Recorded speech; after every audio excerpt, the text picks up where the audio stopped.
54 аймактык жана 2474 участкалык шайлоо комиссиялары Кыргыз Республикасынын президенттин мөөнөтүнөн мурда шайлоонун жыйынтыгын чыгарып беришти. Ага жокко чыгарылган 8 добуш берүү участкаларынын маалыматтары киргизилген жок. БШК аймактардын жыйынтык таблицаларына таянып протокол түздү.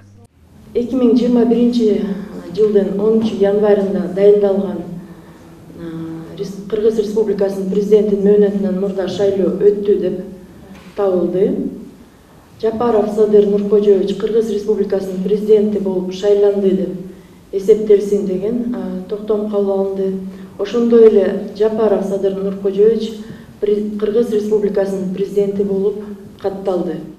17 талапкердин ичинен Садыр Жапаров шайлоочулардын 79,20% колдоосуна ээ болгон. Бул 1 миллион 105 миңден ашуун жаран. Ал эми 6 кандидат 1%дан жогору добуш алган.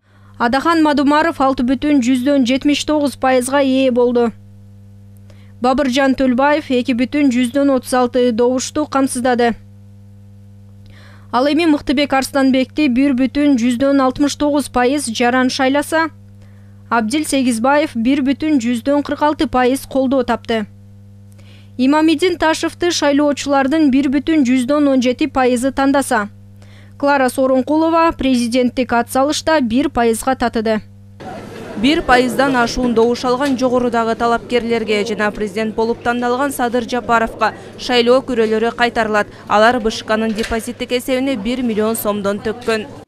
Из 17 кандидатов, принявших участие в голосовании, шайлоого катышкан 17 талапкердин 7-си 1%дан жогору добуш алгандыгына байланыштуу аларга 1 миллион сом күрөөлөрү артка кайтарылат. Ал эми калган 11 талапкердин акчалары мамлекеттик бюджетке которулат. Алдын ала эсептөөлөр боюнча президенттин мөөнөтүнөн мурда шайлоону өткөрүү үчүн даярдыктарга республикалык бюджеттен 507 миллион 248 миң сом коротулган. Эске салсак, тизмеге киргизилген шайлоочулардын жалпы саны 3 миллион 563 миң 574 болсо, анын 1 миллион 395 миң 513 өнүктүккө катышты. Ал эми баарына каршы добушту 1,34% жаран берген.